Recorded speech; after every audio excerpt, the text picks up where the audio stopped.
Ultimatum. To get married or to not get married? That is the question. Welcome back to my channel. The channel for loners where I put you on. Because if I don't put you on, who's gonna put you on? And today, I'm putting you on to good TV and I'm sharing my unpopular opinions with you about the Ultimatum Season 3. Let me tell you this, on the road and me gal don't mix, I'm just alone. This video is not a recap. This video is not a review. This is just my unpopular opinion about this season and the characters thus far. Okay, so if you're not all caught up, click off and come back. Starting with Zaina. Zaina is the baddie of the season. I love Zaina. I think she got the body, the looks, everything. She's well-spoken. I like the way how she handles situations. My unpopular opinion about Zaina is that she'll never find true love if she continues to mess with knuckleheads like JR. JR is a damn bonehead who could never love her the way how she loves him. JR does not show up as committed, serious, or in love, or loyal. Did y'all notice how he didn't plan anything for Zaina? But Zaina planned two things. She brought him slides, she brought him a grill, she brought him balloons for his birthday, she brought him a candle. What did Zaina get from JR once they rejoined each other besides leftover from Sandy? Nothing. That's my unpopular opinion about Zaina. My next unpopular opinion has to do with Nick. Nick is the captain of Crash House. Nick is not the strongest of the soldiers. Nick can't take too much horn. Nick cannot take too much jealousy. Nick needs words of affirmation and lots of it. Let me tell you something. Nick, I really do like Nick and I actually relate to him. Even though I'm becoming more mature and more evolved, a nice young lady, I totally relate to Nick crashing the hell out behind Sandy. You ever got a messed up text from your spouse or your girlfriend, your boyfriend early in the morning and now the rest of your day screwed? Don't let the text message come on your lunch break.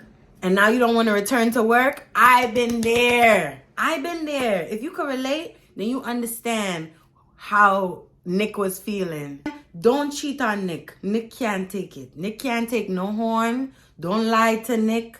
Reassurance is what Nick needs all the time. So Nick, captain of the Crash Outs. That's my unpopular opinion. Next on my list is JR and Sandy. Now I think JR and Sandy are both immature fetish freaks.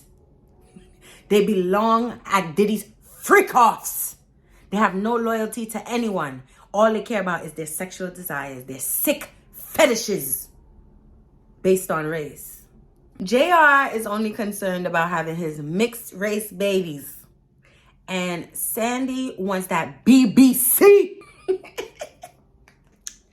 Now, mind you, they're releasing these episodes gradually, so we're not all the way caught up to the end. There's no reunion yet, so I'm letting y'all know my unpopular opinion on JR and Sandy is that they smashed. They smashed early on. Let me tell you, if you notice the first 2 or 3 episodes, JR was extremely sexual. He was flirting with Sandy. Every compliment had to do with her looks and being sexy and getting sexual.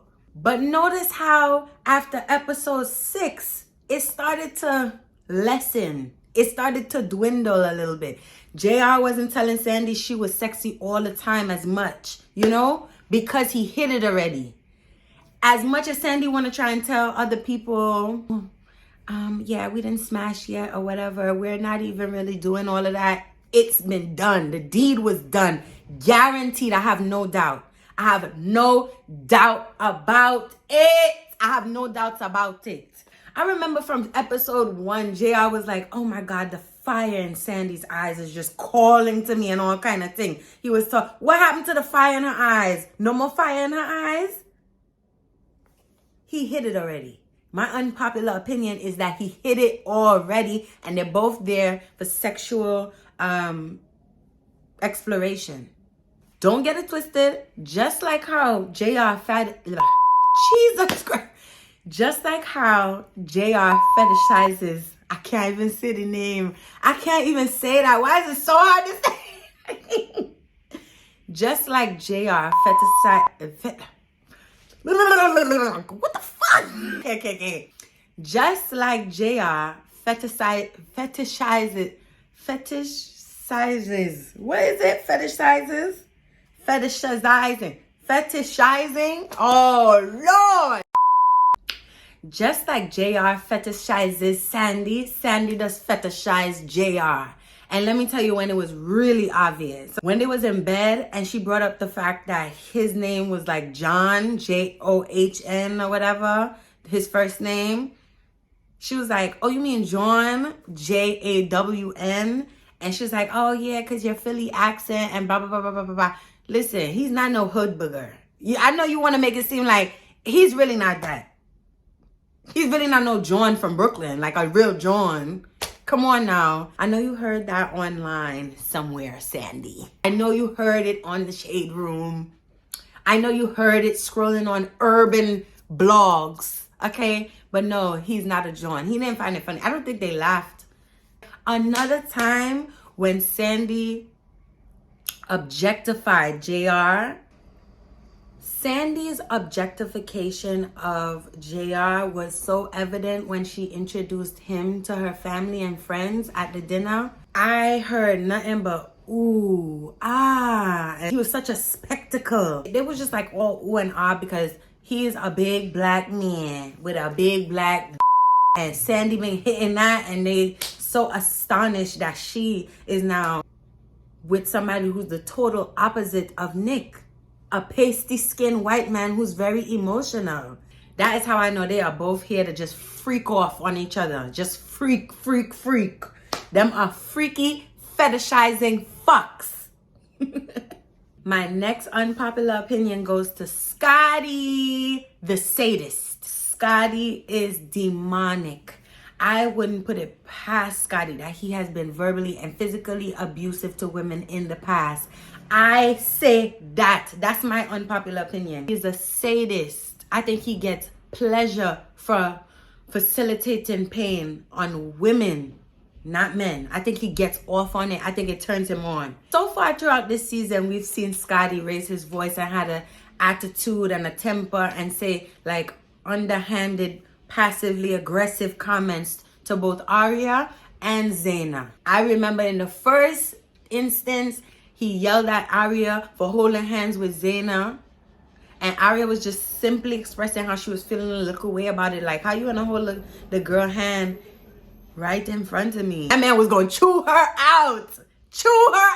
And he actually did. He actually raised his voice in front of others. That is somebody who is abusive and who is not afraid to do it in front of others. Oh, it's disgusting. It's disgusting. That was the first time his mask slipped and I saw him for what it was and I clocked it right away. Because there's so many people in New York, Brooklyn, where I'm from, who behave that way, who are overly aggressive and they do abuse women and it's easy to clock. Swear to God. I also remember throughout this season, Scotty being asked by Arya, can we not do this? Like, can you calm down? Can you lower your tone? And that is a telling sign about the dynamic between Arya and Scotty. Because even throughout the season, I'm going to get to Arya in a second, she couldn't believe that good guys existed because she was with Scotty for so long, who was so evil. Scotty is so mean, cruel, demonic, Satan. He is Satan. I'm telling you. Do y'all remember how he looked at Zaina, his trial wife? Do y'all remember how he looked at Zaina? Like, if looks could kill, Zaina would be on the floor. I think he's a coward for always bringing the smoke to women throughout the show. Zaina and Arya, always catching an attitude, always ready to like buck up on them. But you could never have that with JR when he pressed you.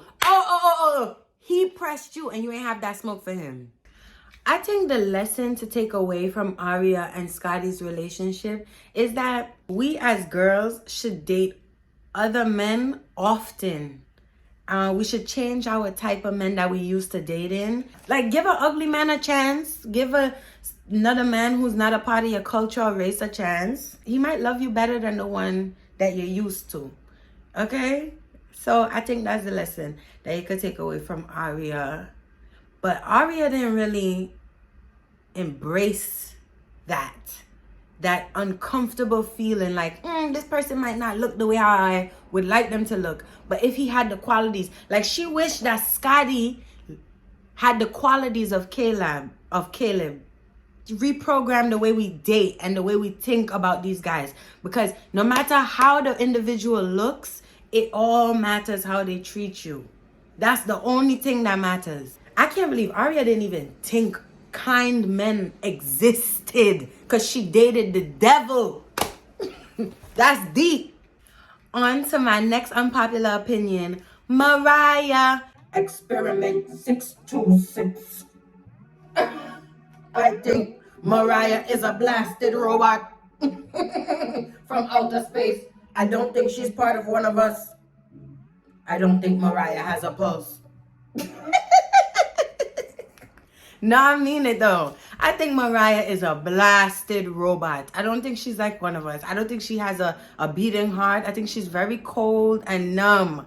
Mariah only started to show emotions once Caleb came back around. But during the trial, even Nick, who was crashing out, Captain Crash Out, was like, you're handling this well. You know, you're here doing the experiment. Your trial partner left you and you seem unfazed. And she's like, yeah, well, I've been through things in life and I just get through it. I work through it or whatever. But it's like just, you know, maybe she cries at night. But girl, I didn't even know how Mariah was handling it so well. She was in such control of her emotions that it was almost scary.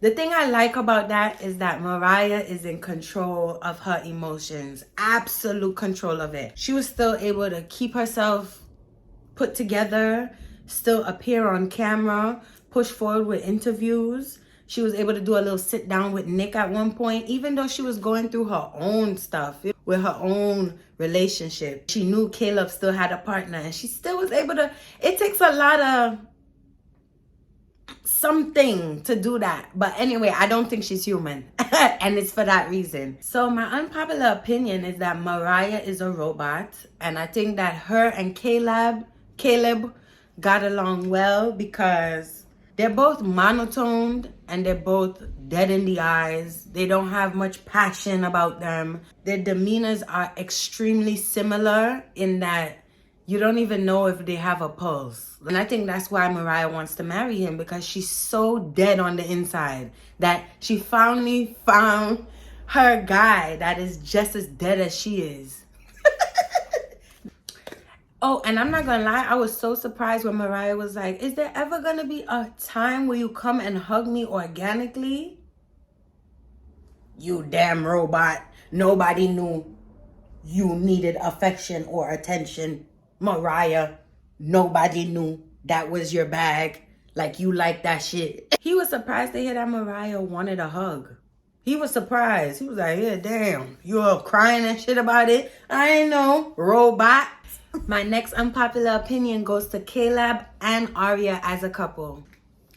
Aria and Caleb enjoyed each other. I think they had somewhat of a connection, but it wasn't clear why there wasn't any sexual connection. And I keep seeing all over YouTube, everybody thought that they had such a great connection. But here's the truth and my unpopular opinion. Caleb and Aria are asexual. If you recall, Aria and Caleb received complaints from their original partners about their lack of affection. Aria received complaints from Scotty saying that she lacked affection, and her response was, sometimes it's an afterthought and sometimes she forgets to show physical affection. Caleb was begged and asked for hugs, conversation, and deep emotional connection from Mariah. I actually remember Caleb holding Mariah's hand once they rejoined, And he was like, wow, this actually feels good. I like the way you're making me feel by just holding hands. Boy, you ain't never hold this girl hand before. And affection, physical affection is an afterthought for Arya. I questioned that so much that I came up with the fact that they must be asexual. Two asexual people found each other on this show, and that is Arya and that is Caleb. Arya may not be attracted to Caleb, but she really likes his mentality and the way how he speaks, and he's gentle and kind. And Caleb likes Arya enough to keep her in his life. But Mariah ain't having that shit. Robot Mariah not having that shit. She will self-destruct, holding Arya in her arms. Mariah bawled for affection from Caleb and did not get it. And I think it's because he's asexual. They also have other kinds of sexualities like demisexual, sapiosexual, meaning you're attracted to the intelligence of the other person. But here's what I think aligned with Arya and Caleb. It's called gray sexual, and it refers to individuals who experience sexual attraction rarely or under very specific circumstances. That is when they have sex. And I think that's when Caleb or Arya could do a thing. Only when it's very rare. It probably won't happen, or it might happen maybe twice a year for them. And I think that could work. For two asexual people could be together for sure. You know? That's my unpopular opinion on Caleb and Arya. I wanted to get that off so bad because I see people on YouTube like, oh, no, is this, is that. They have such a strong connection, but Caleb's worried about Arya and Arya is worried about Scotty's looks versus Caleb's looks. No, it's not that. Them both don't want sex. Them both not really into the physical affection. They both not into it. Make sure you like, comment, and subscribe because come on now. So now I'm going to share with you my predictions for the remainder of the season. What do I think is going to happen? I think that JR and Sandy are going to leave together unmarried. I think both of them are going to leave single. I don't think they're going to choose their original partners. There is a chance they may choose each other, but I still don't think JR is getting married to either one of those women.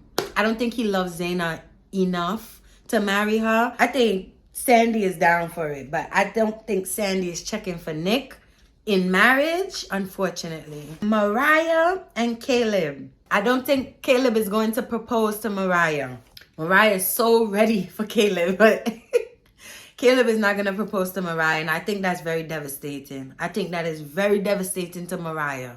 I think Zaina will leave the show unengaged. I think it's back to the streets for Zaina. She's gorgeous, so I think she's going to get married to someone else. But on this show, the ultimatum is just not going to work for JR. I don't think so. I think Nick is absolutely going to propose to Sandy as a last resort to get Sandy ass back with him for the rest of his life. Yes, he is definitely going to drop down on one knee and say all what he have to say to get Sandy in his life as his wife. Yes, I do. Nick gotta watch out, man. Nick will off himself behind Sandy. I need y'all to know y'all gotta watch out for Nick. Nick is not too strong. He's like the faint of heart. Lastly, the devil himself, Scotty. I think Scotty will propose to Arya, and I think Arya will accept because Arya has been abused for so long. I don't think that she would leave Scotty. I also think that if she does refuse to get married to Scotty, I don't think she would choose Caleb. I think she would just, go back to the streets like Zaina. No, wait, let me see. Do I really think Arya is going to go with Scotty? Arya, I think, is going to... If Arya wants the best for herself, she will leave Scotty ass. She cries all the time. She actually cried to Caleb too about Scotty. Arya, if you love yourself, you will free yourself from Scotty. I don't know. I don't know if Arya is going to leave Scotty. She's like, oh my God, there are kind men out in the world. I didn't know. Like, there's so many men that will be gentle and respectful towards you and will speak to you in a respectful tone. But I don't know if that's enough to leave Scott. I think she already knew this. All right, so I'm gonna say Arya is gonna stay with Scotty because allowed this abuse for so long. I think like 7 years. So I think she's definitely gonna stay. And that's my final answer. Even though she should leave his ass and not accept his proposal, I think he's gonna propose and she's gonna accept. Because she doesn't know better for herself. And that is what battered women do. Don't be like she. Thank you so much for watching this video to the end. I've never done a video like this, but I've been unemployed, depressed in the house, and I just been binge watching. So I hope you enjoyed this video. This is the channel for introverts, black sheep, loners, outcasts, people who have no friends. I have no friends, and if you don't have any friends, I welcome you to subscribe, like, comment down below. Do you agree with any of my unpopular opinions? And do you resonate with any of these characters? Do you have any predictions about how you think this season of the Ultimatum will end? Comment down below, like, subscribe, and I'll catch you in my next one. Let me tell you this, on the road and me gal don't mix, I'm just all